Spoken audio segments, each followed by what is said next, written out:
Hey,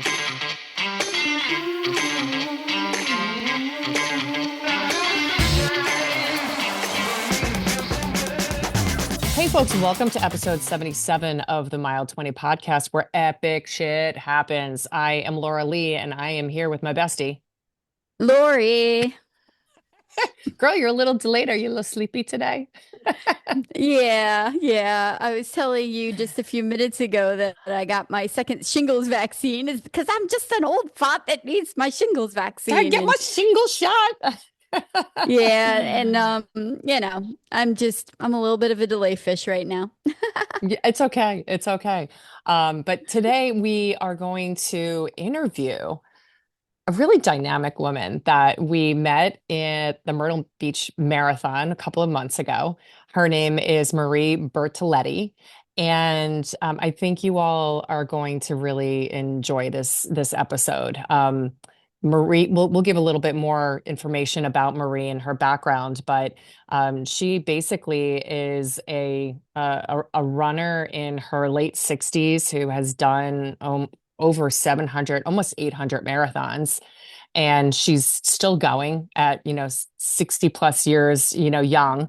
And she had a stroke several years ago, and she has overcome that. So just be really, just fantastic having a conversation with her. I'm really looking forward to talking to her. I know she's a very special person. And if you ever get to see her as a pacer out on a marathon course, she is truly a light. She just brings so much energy and everything about her demeanor is very light. And considering all the adversity that she has been through, she's just a phenomenal person. And yeah, I can't wait to interview her. Yeah, But well, I remember really quickly when we met her at Myrtle Beach, and after we talked to her on the course, right, and like we were still running in the race, like we were talking about her for like a while afterward, and just how cool that was, and just all that jazz. So she definitely made a very permanent mark in our hearts, as we met her along the course. That's why we do this, right? absolutely. Because the great people that Exactly. we get to meet as well along the way. So it's about the It, journey. it it goes back to everybody on that course has a story. Some of them are a lot more difficult than yours. And I just respect the hell out of people that really overcome adversity and are able to get out there and run marathons. I mean, it's I hard enough. It's hard enough as is, let alone when you have issues beyond just, normal things. I totally Anyhow. agree. I totally agree. So you have been quite the busy bee. I mean, the last episode we talked to our listeners about our escapades in Nevada at the ET Full Moon Marathon, but then we got home on a Monday night, and what did you end up doing Yeah, afterward? I had a little over a 24-hour layover at home, and I left first thing Wednesday morning out to go out to Montana. You Dave had had a just enough business. time. I'm sorry, you had just enough time to wash your panties and get back on a plane. Yep, pretty much. That was exactly. I did laundry, and yep, that's exactly what my Tuesday was like. And then, I mean, we had to get up at like 3 a.m. I think Oh, we were on the plane taking off by 6 a.m. So it was a very quick turnaround, but we went out to Montana, to Bozeman. Dave was out there for a CEO group meeting and it was lovely. It was the wives were invited and it was full of yummy food, hiking. I did go on Flying Pigs Adventure, Saddle and Paddle, and they're out of Gardner, which is the northern gateway into Yellowstone Park, where I did about an hour horseback ride and I then love it. about an 8 mile whitewater raft. But this time of year, the water is waning because all the snow melt is over. So it was like class one, class two. But it was fun to float down the Yellowstone River and it's just cool out there. It was dry, a little bit of smoke from the Washington fires, so a lot of the views were obscured, but there's a lot of good food, steaks, excellent wines, hiking, outdoorsy stuff, and Bozeman is a really cool kind of bougie Western town, but Yeah. when I say bougie, it also has a university there, so there's like a student element too, so it's kind of young as well. So Yeah. I don't know, it was kind of I it's a cool vibe. I liked it. We did a rodeo one night, and we had done a rodeo back with the kids when they were little out in Utah. I think that was 2019. And man, I have never seen a rodeo until I went to the one in Bozeman. Like these kids were like they were nationally ranked, bull riders, bucking horses. Wow. It was incredible. It was really Now, cool to watch. I know you and I have talked because I have never been to a rodeo, and it is definitely on my bucket list of things to do in life. So maybe one of the races that we still have to do out west, maybe we end up looking for one, or like when Jim and I are on our travels, as when we retire and do our escapades, out west. We can go and catch one, but definitely on my bucket list. I was a little jelly hearing about, like, not only was it a rodeo, but it was like a good rodeo. Yeah, I didn't know that there were different levels of rodeo. I just thought rodeo's a rodeo. You go and you see the rodeos, but nope, nope, there were Oh, different levels. And this was like a legit rodeo. So that was so so really what cool. so what you're telling me is, like, if I'm only going to go to one rodeo in my life, don't go to like a run-of-the-mill rodeo. Like, look for like a creme de la creme rodeo. I think so. I mean, it's just a different vibe. I mean, like Yeah. we waited, we got in line to get into the place 30 minutes before the gates opened, and there was a long line to get in because it's general admission seating. And then it was a lot of really cool pageantry, watching everybody all dressed up in the hats and the boots. And, it's a cultural phenomenon. It for sure is something very different. I think it's very authentically American, especially American West. And oh, it's just kind of cool to observe. Yeah, it's cool. I highly I love recommend. that. Yeah, it should be a I good love one. that. I love that. I love that. Well, I did not go out west. I was in survival mode last week, so with my house, the house escapades continued. Last week, or you're Yeah. still in Yeah, survival no, I'm mode? I'm still in survival mode, but last week we got home on Monday night, and then Tuesday I had the painters coming. So I had opted to bring in some painters. I'm usually, me, I'm usually the one painting, the house and stuff on the inside of it. But time just would not afford me that opportunity to go and do it. So I brought in some folks to go and paint, and they were here for 3 days. And when I tell you, they put Wow. a plastic condom around the entire inside of my house. Like, everything was shrouded in plastic. Like, our dog Kona, as she was walking across like the floor, she kept like, what is this? Like, she kept, like, like playing with the plastic. I was like, oh my God. And Jim was in and out of the house and stuff. So he did not experience, I think he experienced one night, with the painters. So it was a lot. So these guys finished on Thursday late, and I had to wait for everything to cure. So Friday, I put the house back together. I had to hang up pictures and move furniture back, and I put my china closet back together. Like, I underestimated how long that was going to take me to go and do. So I stayed home Friday night. I told you I'm watching the new Outlander. Well, I don't know how new it is because I think it came out like last year, but Blood of My Blood. I Yeah, you did absolutely say that. I'm absolutely loving it. So I watched 2 episodes Friday night. So I'm giving myself like time to relax a little bit. And then Saturday, I went down to our house in Maryland because my father-in-law is visiting from Wisconsin. So he is in his late 70s, and he drove out to our house in Maryland from Madison, Wisconsin.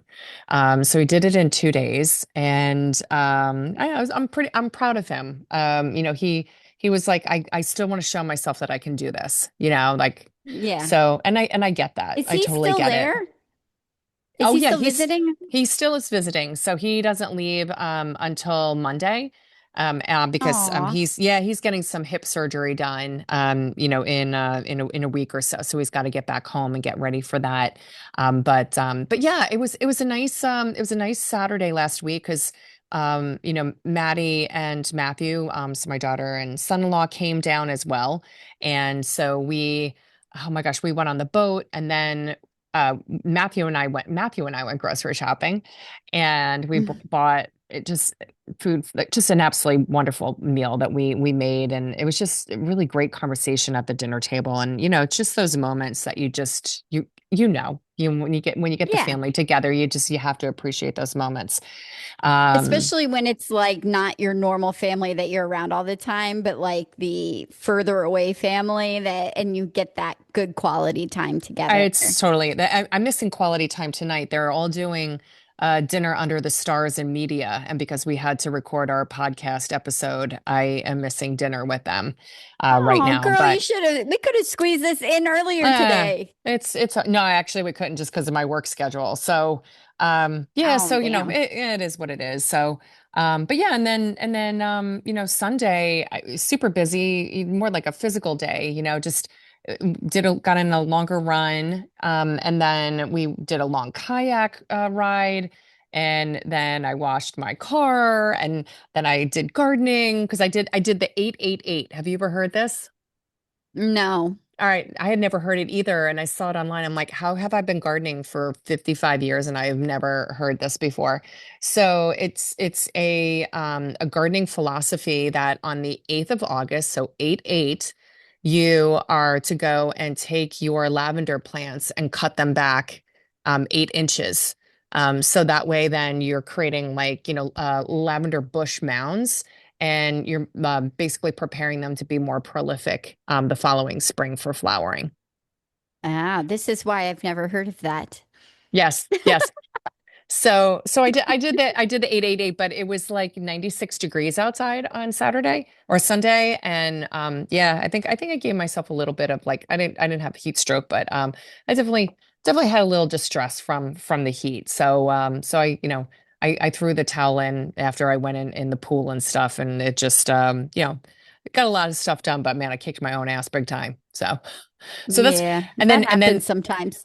Yep, and then I'm just kind of like we're finishing up our kitchen renovation, thank God, and I will put that in the rearview mirror. So for anybody who has never done a home renovation for a major like the kitchen, and you're sitting in your beautiful kitchen right now, and you guys did this back in during COVID of all times too. Um, you Yeah, know, started it right before. yeah, it's the heart of your home, and when you pull the heart out for a period of time, man, it messes it. No, it doesn't. It fucks you up. Yeah, it's a disruption for sure. It Changes is. the whole way you eat because you become a forager as opposed to somebody who plans and executes meals. That spot on, spot on. All I'm dying for is like to put like real food in my refrigerator and cook a real meal for myself. So I'm looking forward to that. So Good. yeah, yep, yep, You're yep. getting so close. You're almost there. I know. It's all good. It's again first world issues, but these are the trials and tribulations that we all deal with on the day-to-day basis. So just again, I'm So really true. looking forward to putting this one in the rear view. So, but are we ready to Yeah. go and have our conversation with Marie? Yeah, let's do it. We're really excited because today's guest is someone whose running story is a powerful reminder that sometimes the finish line isn't the most important part of the race. It's the perseverance it takes to get us there. Marie Bartoletti has spent decades running, pacing, racing, and inspiring others. She has completed hundreds, yes, I have said hundreds of marathons, run ultras, including the Western States and Badwater, competed in Ironman events, and accomplished the incredible goal of running a marathon in all 50 states. And if that weren't enough, Marie was once featured on the Wheaties box after one of her students nominated her as an everyday hero. Too cool. But Marie's greatest athletic challenge came in 2015 when she suffered a massive stroke that dramatically affected her speech and physical abilities. At a time when simply getting back to normal would have been an enormous accomplishment, Marie set her sights on something much bigger, running again. She returned to marathon running and pacing, and she didn't just return, she kept going. And it's keeping going. Right. In the years since her stroke, Marie has completed hundreds more marathons, using her running not only to challenge herself, but to help countless other runners reach their own finish lines. She's written a book about that journey called Perseverance: How a Determined Athlete Tenaciously Overcame a Stroke. And that word really does seem to define her. Today, we're going to talk about what it means to lose something you once took for granted, the incredible mental strength required to rebuild, and why Marie believes that if you're willing to persevere, almost anything is possible. So, Marie, welcome to the Mile 20 podcast. Thank you very much for your time. Well, we're so happy to have you, Marie. So, can you maybe start by telling us how you started in running? Where did your running journey begin? um, my running journey started in Pittsburgh. Were you young? Did you start as a young kid or did you? No, I didn't like running at all. In high school, I hated running. My student said, "You want to do the 5K?" I don't know what that means. 6 mile. Oh, I can't do that. I do it. Wow, I liked it. So you were in your 30s when you got started. Yeah, That's yeah. wonderful. So That's right. what takes you from 5K to Badwater? I mean, that's a Oh, huge jump. I know. Um, my 31 years old, I did a marathon and I liked it very much because I did it in 4 hours. I struggled and um I didn't have a drink and I passed I um I drew up at the end and I wasn't going to do it anymore. I did it. Well, so you started persevering very, very Yeah, early in your that's running right. career. Yeah, that's right. So, Marie, when we met you at a marathon. And which marathon was That it, was Marie? Myrtle We Beach. met you at the Myrtle Myrtle Beach. Beach Hmm. Marathon. Hmm. And I have to say, you just have this bubble of joy and energy and excitement around you.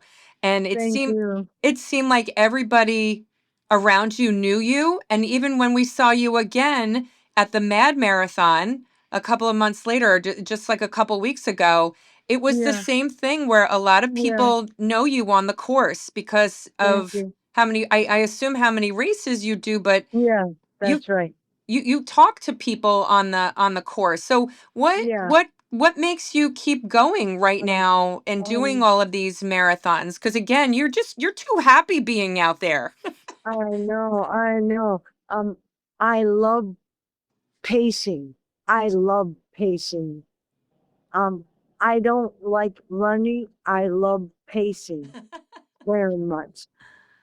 So is it the fact that when you pace, you're running for others as opposed to Yes, solely yes, running for yeah, yourself? yeah. I teach. I want to teach. Um, I used to teach 35 years. Um, um, um, I started this kids at steer program 29 years ago. It's 10,000 people were doing it this year. Wow. That's Oh, incredible. I know. I, I, I, I'm happy because I started it and um,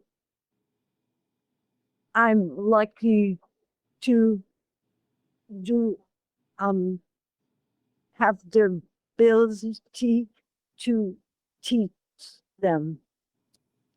So teaching is definitely a passion point of yours. Yeah, whether right. you're on or off the course, so to speak. Yeah, that's right. I That's love right. that. I love that. Yeah. And You know, ladies, she's a born teacher and coach. And so that's why people love her everywhere she goes. I agree. She's like a light on the marathon course, just like Laura said, like a bubble of joy. And we were so excited to see her at the Mad Marathon. I'm going to pace Santa Rosa, California in 2 weeks. Oh, oh, Santa Rosa. You're incredible. Wow. 727. Is that what 727 runners, No, Oh, 727 700. 27 marathons. Mhm. Oh my goodness. Yes. This week I'm doing 727 Great Wall Marathon and running. I'm not pacing. Next week, Santa Rosa. Yay! I'm big pacing. Oh wow. that's fantastic. So, I know everybody. yes, You I do. you absolutely do. Marie, can you take a moment to so on the Mile 20 podcast, we named it Mile 20 because of the fact that at Mile 20 is where the race or the run gets real. You know, Yeah, things that's start to right. get hard, That's right. and sometimes there's a parallel also in life that we all have our Mile 20 moments. Yeah, And that's right. we know that you had a stroke in 2015, and that had to be an incredibly hard Mile 20 I moment. know. I know. If you could take a moment and just tell us, like, how did you get through that and decide to continue running and Um, push through to get yourself back to where you are now? Donna is my big teacher, and she got me to do perseverance, and I love her very much. Right now, that 50% off, 30% I don't speak 2 months after I cried. I didn't want to live. Oh wow. I know. That had to be incredibly difficult. 2 months after I did Miami, I couldn't speak. I pasted Wow. Miami. 25 years. I did it January. Um, I did it 25 years in a row, Miami, because Marcella and me pasted 5:30. I Wow. love that.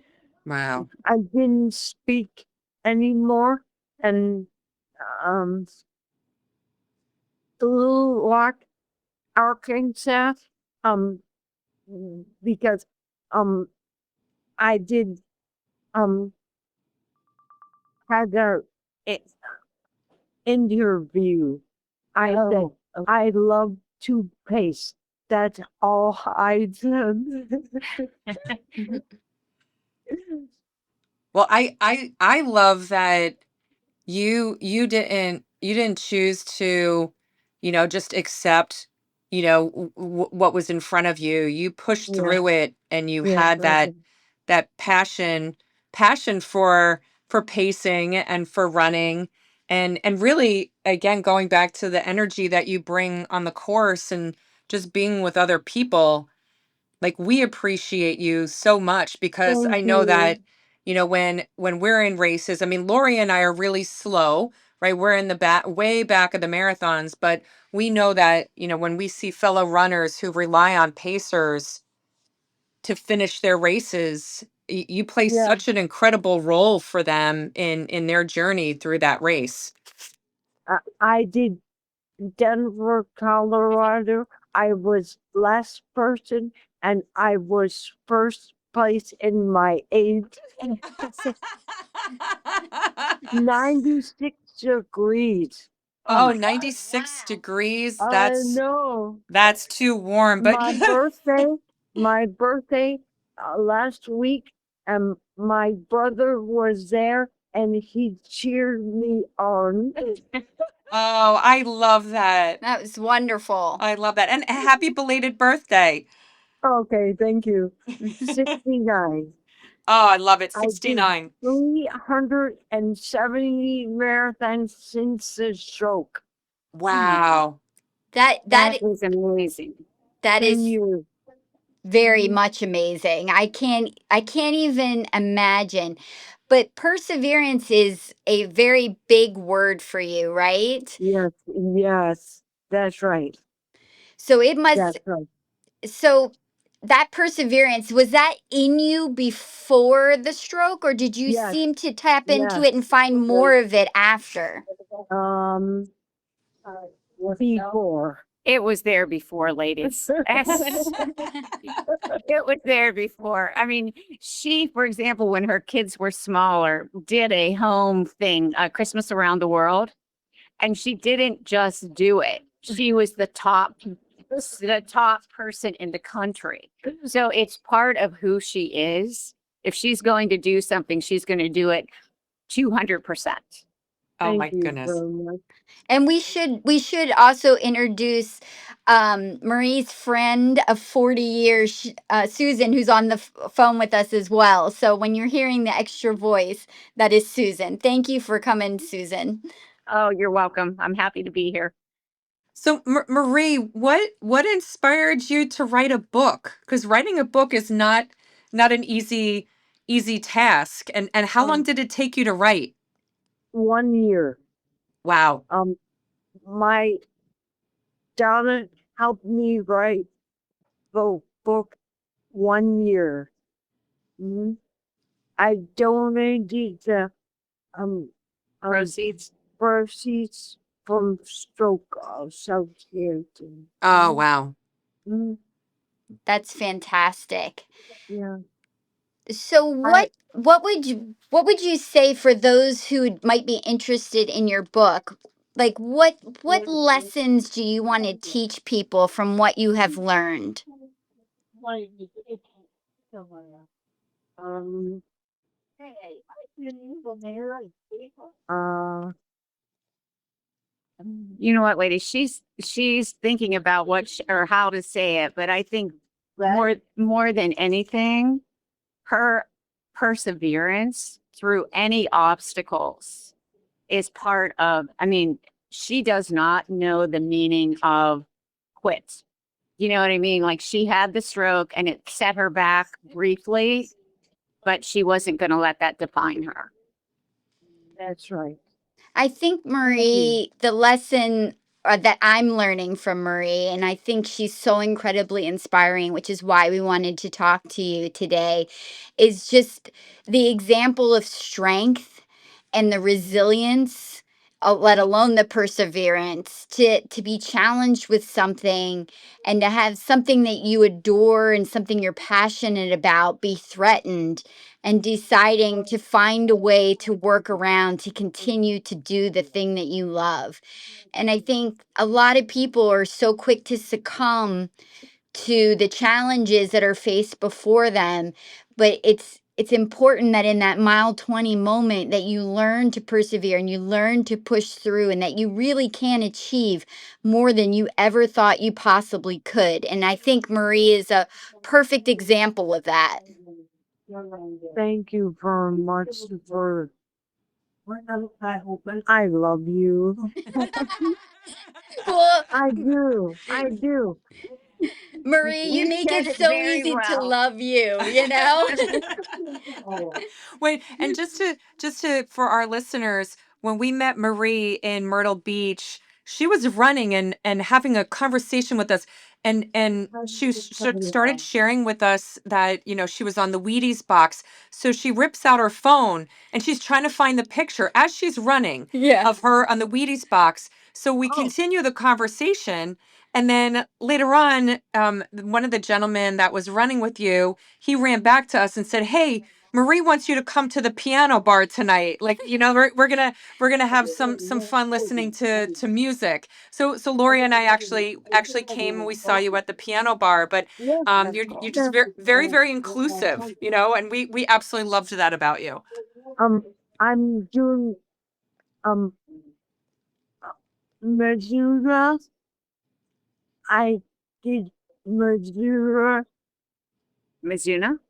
Missoula Oh, Missoula. marathon Okay. in June, and I got Steve Hibbs. I talked to him about Antarctica. Oh my gosh. You're going she's going to Antarctica January. in January, ladies. Is she running the Antarctic Marathon? Yes, yes. And she's excited about it. I mean, yeah. Wow, that is phenomenal. Is this Wow. the first Only time? place I haven't ever been. Oh, that's incredible, Marie. That's so exciting. Well, good luck with that. That sounds like that will be amazing. But quick question. Like of the marathons and the races that you have run, which have been very extensive, can you tell us maybe what your top couple of favorites were? The races that really have stood out to you? Oh, my Dave is my son. San Diego is my favorite marathon. My son. Did David run with you? Yeah, Oh my gosh. 18 years old. San Diego. I paced him, and I love it. First time I do it, and I loved it. Oh Oh, wow. Wow. I love that. They is 41 years old. He was 18 years old. Oh, that is absolutely beautiful. And we appreciate that too, because our daughters have run marathons with us as well.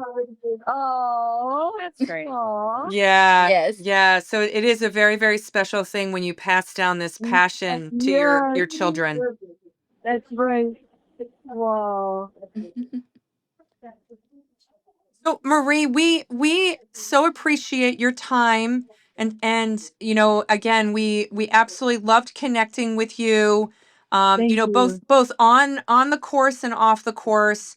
You continue to be an inspiration. We expect to see you in some of our upcoming races, or at least like one or two of Where them. where So are you going to be next? Berlin, Yeah. Oh, yeah.